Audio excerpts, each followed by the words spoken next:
Nerds of Color. How are you? Great, how are you? Yeah, Good to see you. So animation often relies on reference to capture the physical and the emotional demands of a scene. I was just wondering, considering that there's so many animals, so many species, different builds, different sizes, how do you decide which emotion and which physical things that you need to push for a particular scene? I think a lot of it comes down to, as we dive into the research for the animals, a lot of times we will find traits that lend themselves really well to this, like the point of the story. An easy example for me is rabbits often do that foot thumping, and that happens when they're higher stressed and or kind of frustrated or irritated. And Judy also, it's like in those moments of the story where she's frustrated or just kind of things aren't quite going her way, you'll see her foot start to tap. It's this little almost like a nervous tick for her. And so finding moments where thematically those animalistic behaviors work, we can try to plug those in. So it really is about doing a bunch of research and finding what is that catalog of things that might work to help support the story. And there's also a balance where you don't want to do too much on top of one particular thing. If the audience needs to feel a certain emotional feeling or a moment that calls for something sad or emotional, you kind of want to focus and bring focus to the face of the character. So it's about balancing the physical performance with more of the internal performance. And then, did the team draw any surprising influences when creating these worlds? Did you look at real cities or find any animal traits that you were looking at to say, oh, let's focus in on that, basically? I think we're always looking at reference for everything, from buildings to a sidewalk, cars, vehicles, and then, of course, the animals was a huge one for us, having to really kind of capture the way each of these animals move. We're always looking at reference for everything. I think it starts there. When you start with a concept, that needs to be exaggerated or pushed, we always go back to what we know. And then I always like watching these videos of animators doing reference videos of themselves. So you're not supposed to see those. those are things that make me laugh, but they also make me understand how they capture the scene so eloquently. So I was wondering, what were some of your favorite scenes or reference videos that you came across that help a particular scene be what it is, or can you help elevate it, basically? Do you have something in mind?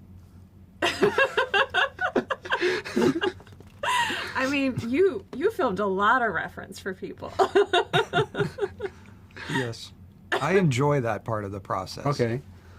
Yeah. I mean, my favorites are when I feel like I feel what I'm supposed to feel from the character, because I feel like that means the animator, while they were filming, felt something similar to what the character's feeling, and they translated that perfectly for the scene. So I think it's entertaining to see, and it's cool to see that the artist felt something and tried to feel something similar to the character that they can bring to the performance. Those are my favorite pieces of reference. And this is probably my last question, but there's a lot of homages, I guess, to all the chase sequences, a lot of action sequences as well, because it's a buddy cop film. So I was wondering, what were you hoping to, what were you excited to pay homage to, basically, and animated, basically? I mean, I think it's literally just getting that same adrenaline rush that you feel anytime that you watch your favorite chase in any movie. Is like, even though this is an animated film, we want you to still feel like you're on the edge of your seat and laughing and feeling that suspense and feeling that rush of like we study so much about like how the cars work. I mean, in the past we've even had stunt car drivers come in and help us learn. So it's like we want to put all the detail in there so that when people that are experts in that field, when they watch it, they notice those details and say, oh, they paid attention. So we want the wheels on the car to be angled right when it's going into a spin or whatever. All right, that's all the time I have. Thank you so much. Thank you. Thank you. From the Nerds of Color, how are you, David? Good. How are you? Good. Okay, so after watching all that footage, I can say like I am really excited to see the entire thing because it's really great. It has that spirit of the original, but also introduces new concepts and new ideas, and I can't wait to see it. Oh man, I'm excited for you to see it. I really think fans are gonna love it. So, as a co-head of story, I was wondering how do you balance, honoring the themes of the original, which address, empathy and understanding each other, and then while also without repeating the same story beats, basically. yeah, I think we always went back to like Nick and Judy as the core like thing of this movie, and their partnership. At the end of the first movie, they're brand new partners. They're brand new to this role. They've just come together. So our main question we kept asking is like, what's next for them? Mm-hmm. What could they interact with next? Where could they go? What new case could they be solving? So that's what we always kind of went back to was like the Nick and Judy partnership of it all, and how they would treat things differently. Okay. Nick would treat things this way, Judy would treat things this way, but together, like how could they how could they handle things and see new things together? So yeah. So when it came to animating those storyboards, it also meant exploring new worlds through, I guess, different frames, different storyboards. Mm-hmm. And which one of those resonated with you the most, and that made you feel like this is it? This film is in a good place. We're like which area do they go to? Yeah, which storyboard itself. Like this is the storyboard or a particular set. Basically. Yeah, I think like anything with our new characters was very exciting to see, and just to see those characters develop and grow, and see how Nick and Judy are going to meet them and go on this journey with them. But I also think the new areas they go to. I think Marsh Market is just going to be such a standout sequence. I think like meeting some of these new animals and seeing how Nick and Judy would react to them, the reptiles or the car chase. I think just seeing how Nick and Judy handle these things has been the funnest part of it, and just putting them through these new areas, and interacting with these new characters. I think once that started to lock in, or once an artist would suggest something that we were like, that's an amazing idea, we have to do that idea. I think that was just so exciting to see the process of that. And you mentioned chases. I was just wondering what films or any TV shows that you were looking at to model your chase scenes after, because we saw two at least. So I'm just wondering what they were. Oh yeah, I mean, we have such an amazing cinematography department, so they would compile different car chases or different action kind of chases for us to look at. And then we also, as the story team, we're always watching movies. We're constantly, we would come into work and be like, have you seen this movie? Have you seen this movie? And I think for the chases, we watched Baby Driver a lot. We watched Fast and the Furious a lot. We watched a lot of these like Bullet, a lot of these like really great car chases that are in movies. But what makes this one so unique is it's through an animal world. Mm-hmm. So throwing Nick and Judy through there and what they're gonna pass and what they're gonna see is so fun, and it puts you right in the seat with them. So I think it's gonna be exciting for fans to see that. And regarding the Nick and Judy dynamic, because that's new because it's in a completely different place. So I was wondering what other I guess buddy cop films did you look at just to kind of model it after? We watched True Lies was a big one because they're gonna go into a fancy party and stuff. Okay. So we're watching True Lies, Lethal Weapon, Beverly Hills Cop. We watched The Fugitive. We had a long list, and Jared would always like bring these kind of movies to us, like, you guys have to watch these and stuff. It was movies that we were always kind of watching together with the story team and finding great inspiration from, and then how can we put a unique animal twist on them? Mm-hmm. Was the fun part of it. And that's what we were looking for for the I guess the therapy session, so to speak, because there you put not necessarily predator and prey, but you also put animals that are what is that, so to speak, afraid of each other. Right. Yeah. So you got that elephant and the mouse, and Yep. So how did you figure that kind of dynamic out for that particular scene? Yeah, that all went back to our partnership theme and how two different animals can work together. So we kind of wanted to show different partnerships there. Alan Ostiger boarded that sequence. He storyboarded that sequence all himself.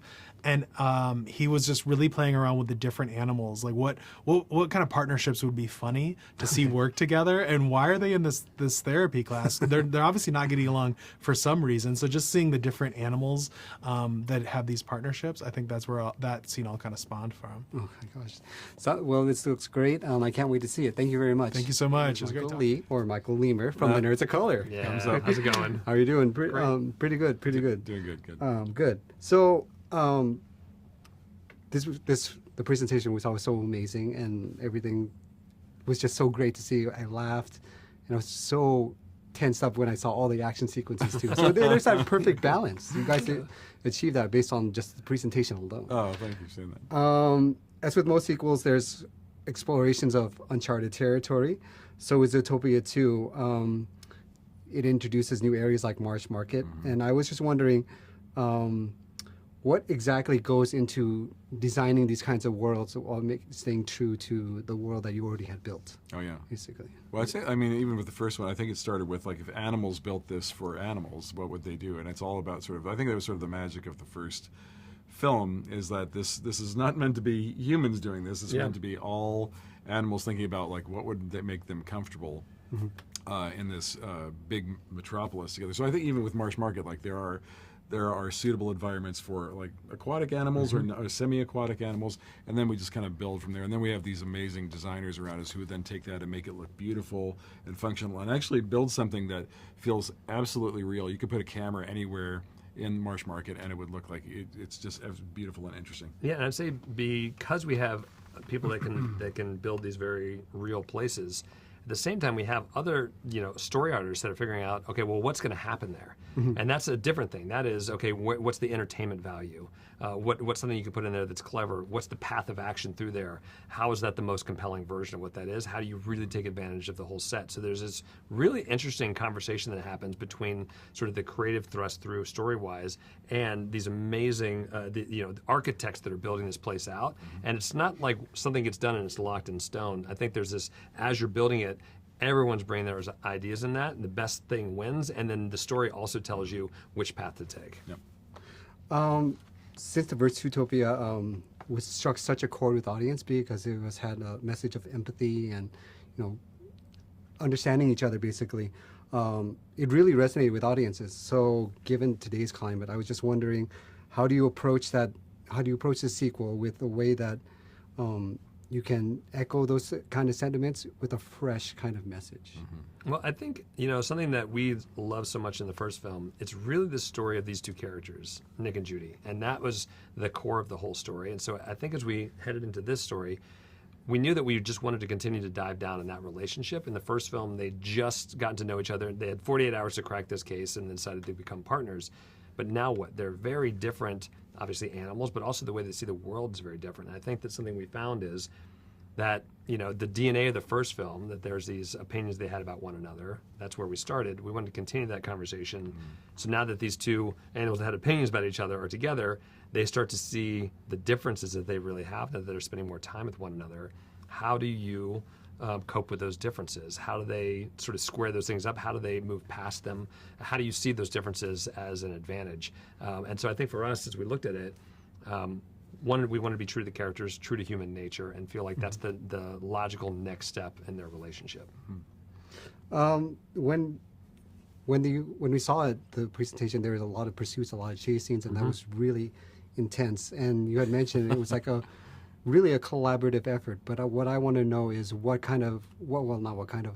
inspirations, what inspired you to actually have those kind of scenes like that?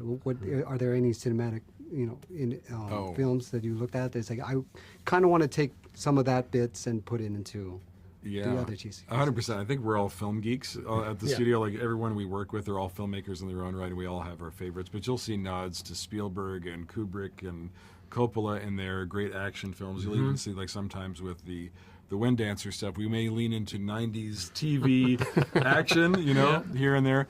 And even thinking about Michael Giacchino doing the score. His score has to cover this massive spectrum of music, everything from funk to zydeco to enormous orchestral cues that sound like they're right out of Lawrence of Arabia. So no one else but him could have really done that. But it just speaks to how kind of broad and diverse the movie is.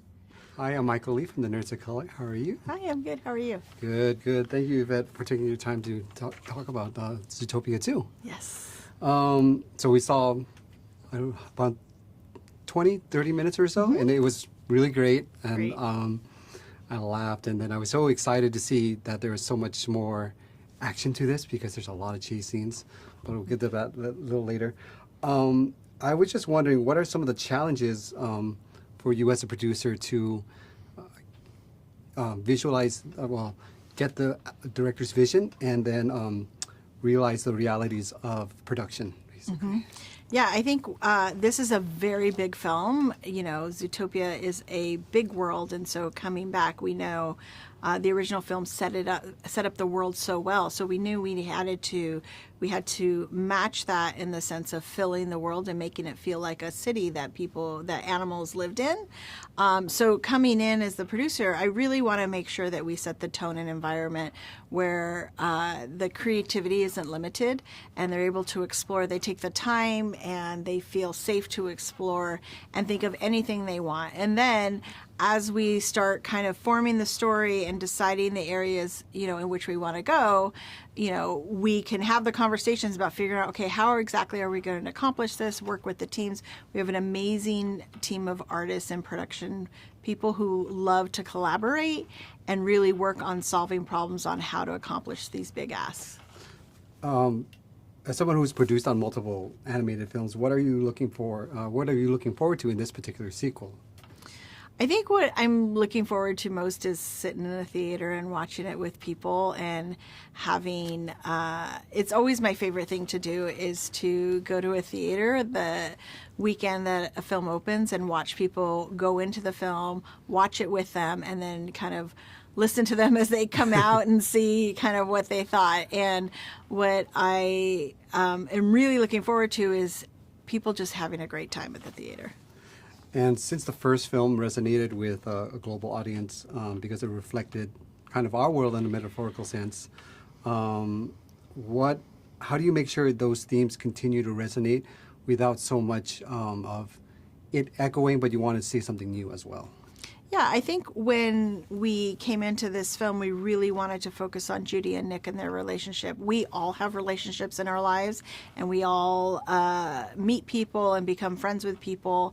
And so what we're able to do is we saw Nick and Judy meet each other in the film. They didn't really get along at first, and then they ended up working really well together, so much so they became friends and became partners. And now that they're partners, in the ZPD, we're really kind of watching that relationship expand and grow, where they're going to learn things about each other that, that they're going to learn that they don't really see things, maybe they don't see everything the same way, or they approach things differently. And so kind of going through that, I know I've been through that many times where I meet people and then I really get to know them. I was like, oh, I didn't know that you thought that, or I didn't know that that's how you looked at these things.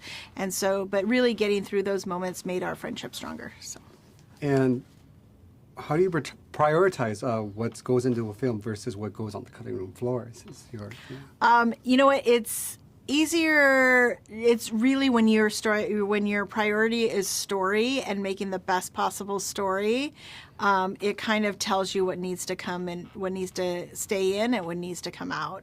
That therapy scene is a good example. Very early on, we had a scene similar to that, and we all really liked it. And then through iterations and through story discussions, that scene came out, and then it came back in, and it really is such a funny scene, and I really love that scene in the film. So, eventually the story tells us what it needs to be.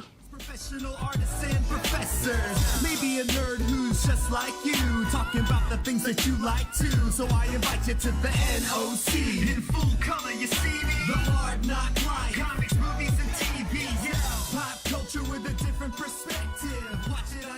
screen hit play, so check this.